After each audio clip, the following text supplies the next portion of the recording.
All right, guys. Now, correct me if I'm wrong, but I thought the monthly reports weren't coming out until the end of the month, this month.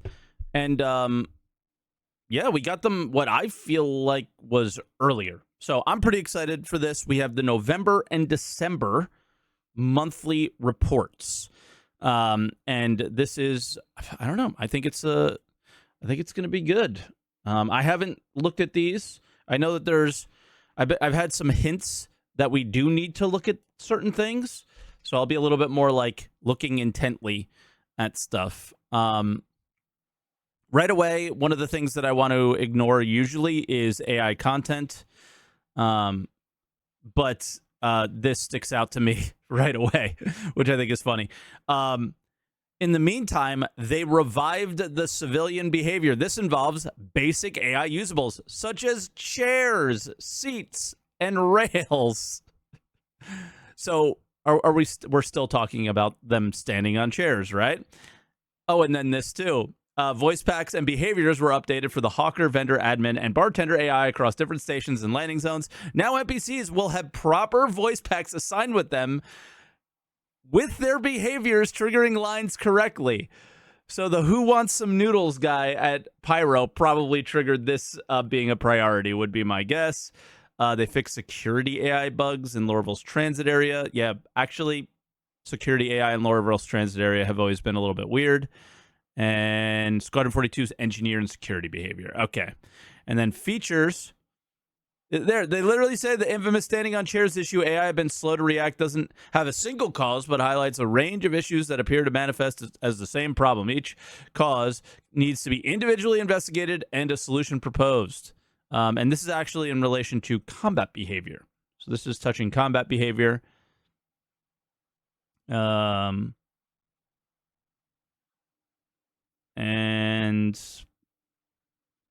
yeah, I don't see much here.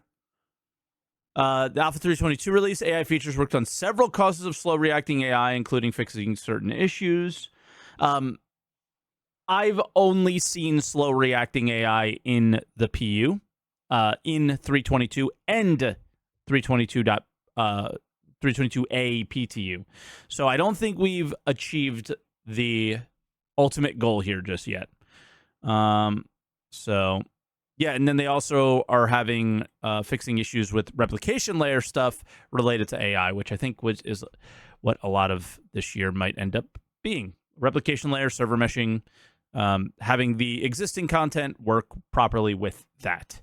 AI tech, Boids will allow designers to place fish, rodent, and some birds in the environment. All right. Also, ragdolls, so we can kill them, is what that means. For birds, they extended a number of wandering states. Effort was also put into optimizing and improving various features. Several features were NPCs using trolleys. We've heard about this forever, but haven't seen it. AI using ladders. And then ship AI, more spline stuff. Really the only thing we've seen from ship AI spline is landing at a derelict outpost in the same location every time. And I don't think it's improved very much since it's been put in. I think I know where we all want this to be. I think we all want this to be AI coming and going from stations and outposts, and not just Ninetales AI, but, just making the world feel more alive. And then animation is tying into the Boyd stuff. Animation spent time bringing creatures to the verse, starting with a four-legged predator, a bird, and a fish.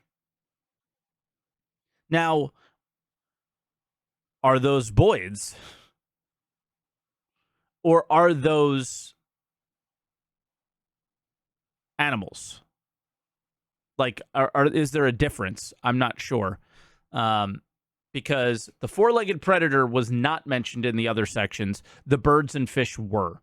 So does that mean fishing in Star Citizen, first off, is the first thing that comes to mind, and then predator is the other thing of note there? Kind of interesting.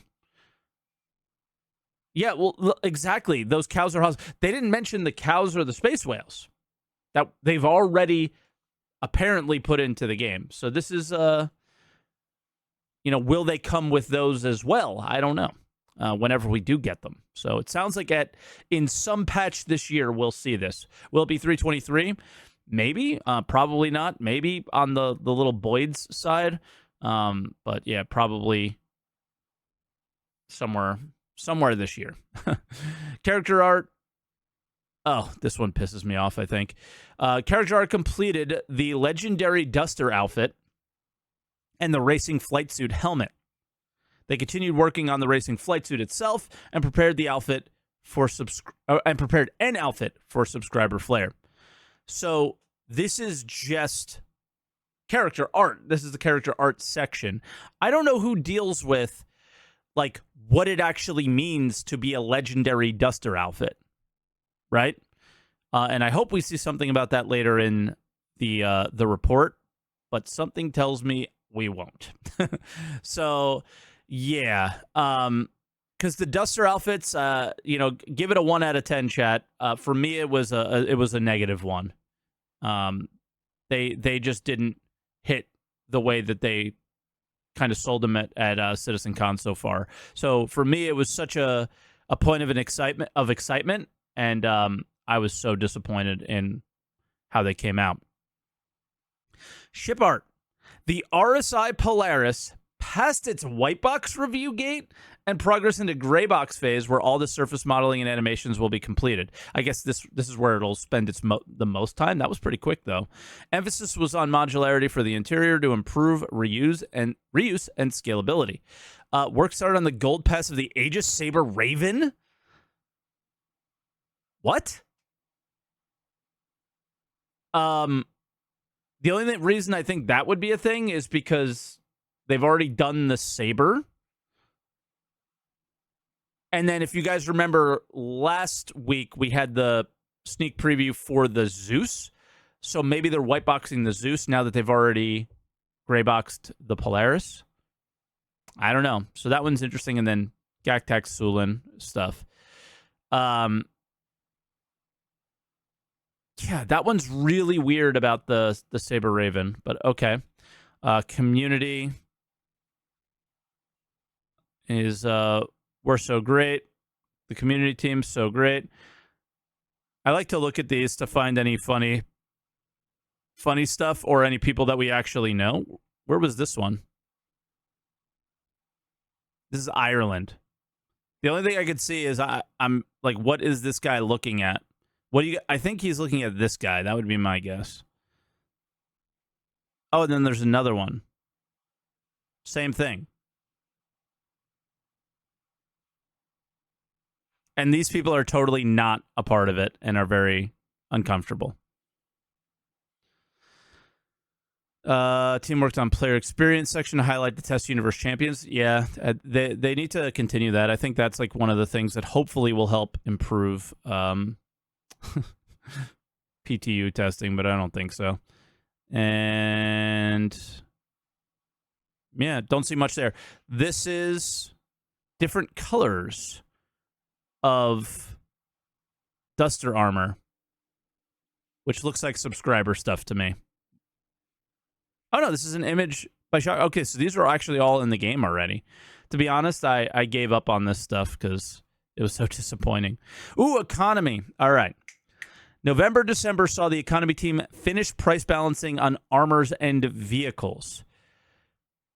I believe they left the vehicle prices, but we did accidentally see very high vehicle prices for a little while. They began looking into prices of FPS weapons as part of balancing the wider economy to bring all systems together. A contextual inventory inheritance was designed to tag items in shops that will allow them to more easily rebalance prices too. Okay. I'm really worried about the weapon thing. I wonder if they had any say on them selling the rare weapons at IAE. That really pissed me off. Because this was like one of the only situations in the game where you actually have to play the game to get certain things of value. And Somebody ruined that shit too. The team worked on the economic implications of freight elevators and started balancing the time and cost of using them. That one's really interesting as well, because in order to balance the time and cost of using them, you have to know how they work, which means they have to function in some state. So that's actually kind of a hint at freight elevators, which is pretty cool. The cost of using a freight elevator.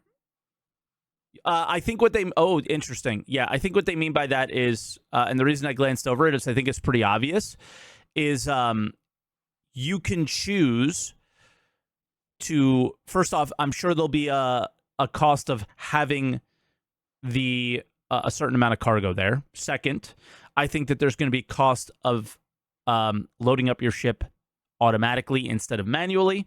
And I think those are the two things that they need to address. We always knew that there would be hangar fees. That was always going to be a thing. I don't think, though, that there would be hangar fees for ships that came with hangars that you already purchased. Maybe there would be, maybe there wouldn't. I don't know. But there's potential for hangar fees. There's the potential for storage fees. And then there's definitely going to be the ability to automatically load your ship and how long that would take. Then Arena Commander features. Throughout November and December, the features team focused on closing out essential refactors and polish tests before they transitioned to supporting the persistent universe in a more permanent capacity.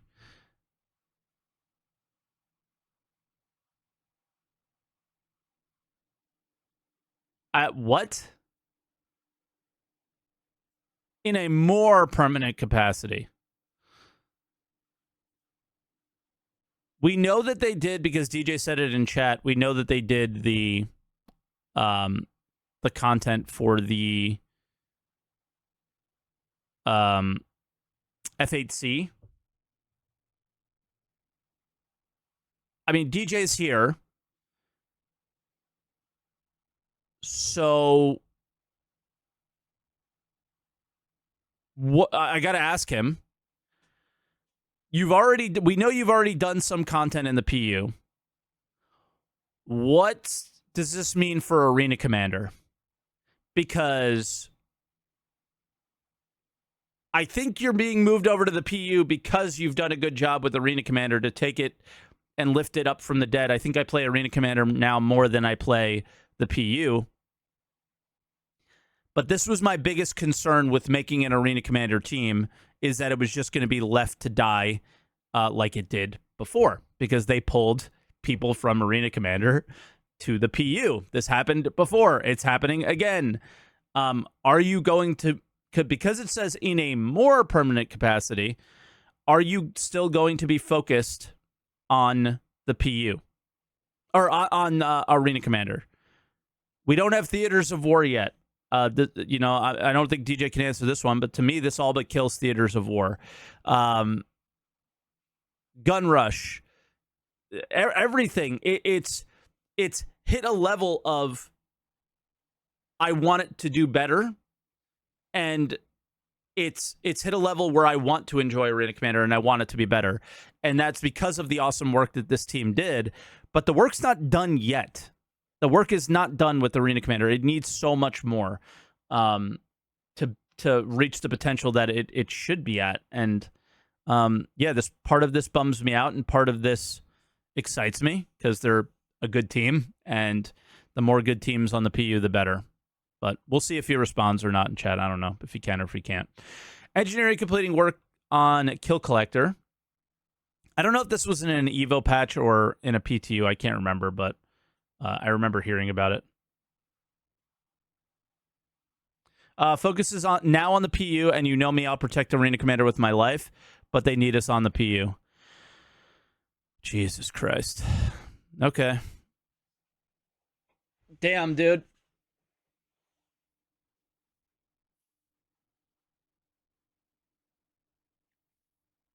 Just cross your fingers, I guess.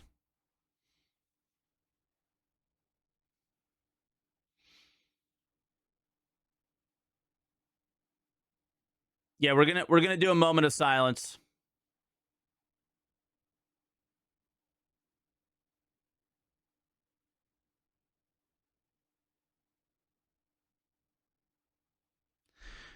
Jesus. All right, and then Kill Collector, guys, is just basically the yay for the PU though. Exactly. So it's a one thing is gonna suffer for hopefully the greater gain, and it makes sense, but it's not a good thing. Next. Kill Collector, this is what I understand it is. You down a player, you loot them, and collect something from their inventory. That counts as a kill. You hit that a number, and you win. That's what Kill Collector is.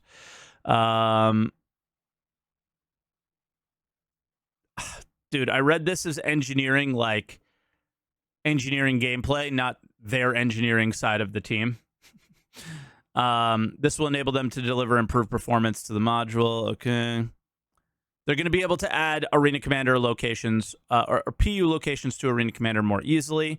More Kill Collector. And then we know about more racetracks because we saw one at DreamHack Atlanta. And they mentioned that here. Gravlev racetrack there, but there are also 3 new ones for a new game mode. So that's not the Gravlev racing. That's something else. Then Mission Team. I actually saw a sneak peek of this in our Discord when I looked at it real quick. They're putting in a deadline system. And just so everybody knows, if you take a bunker mission and it fails and you don't abandon it, you just like leave, it's got like a 5-hour time. Nobody can go to that bunker anymore with a mission. Like, you will no longer get a mission at that bunker. So if you ever noticed that sometimes you just don't have missions, this is why. So this is creating a deadline to certain missions. So the reusable areas are more reusable. So this is actually a very, very, very, very good change that's coming. We love that. Steel Recover mission. I don't even know what that is, to be honest. Jumptown saw changes to how players engage in combat, and they want to start making each location feel unique. That's actually cool. And then they started prototyping a time trial foot race with the ledge grab V2 feature. That's actually funny, ridiculous, but cool. Because that will be actually fun, I think. And finally, converting missions to use freight elevator began. Okay, so yeah, again, the 2 signs that the freight elevator is the feature is somewhat complete, and now it's designing and fixing and preparing for its actual release. 323 freight elevator? I think maybe. That's interesting. Maybe 324. Because, 4.0 is a billion miles away probably, right? So for those people that looked at the time trial and was like, yo, what the hell? Cargo missions, mining missions, like what the fuck, mission team? This is what's needed to make those work. There's really no point at this point, when you know freight elevators are coming, to do any content related to delivering cargo of some kind to a location that has these kind of things. So it just makes sense to wait on those, I think. And when they've said that they needed more tech, I wonder if this was the tech that they needed. So we'll see. I typically skip graphics, VFX, programming, and Planet Tech. So you guys let me know if something cool happened here. But Vulcan is reaching the final stages of development. All right. Narrative. November, IAE. Luminalia.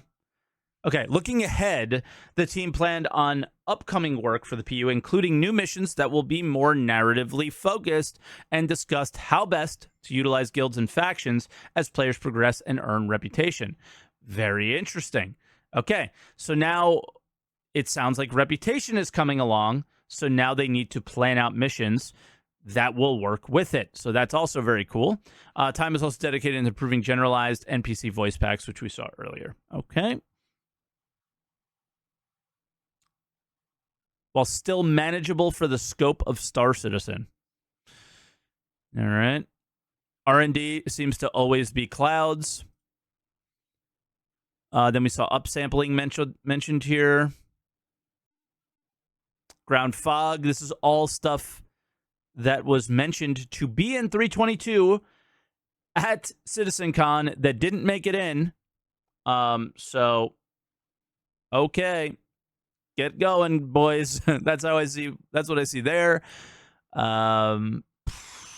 This stuff seems like all their end stuff that really isn't important for us, except authorizing new creatures for animation, and then VFX, salvage, and all old stuff that we already knew. This is all stuff that we knew. If you guys haven't been to Rappel yet, you should go there. It is a very unique and cool location.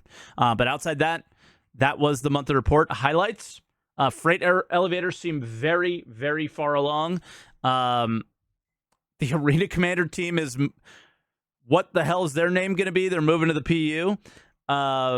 Then mission team stuff looks like it's coming along. And economy is doing all the groundwork to hopefully lead to an actual economy at some point. And those, I think, are my highlights. Outside that, I don't really... Oh, yeah, and then the big ship, the Polaris, going to gray box, which may or may not be a big deal. It might sit in gray box for a really long time. Interesting. I'm glad we got a monthly report. I'm glad we got something to chat about. And, yeah, I hope you guys enjoyed it.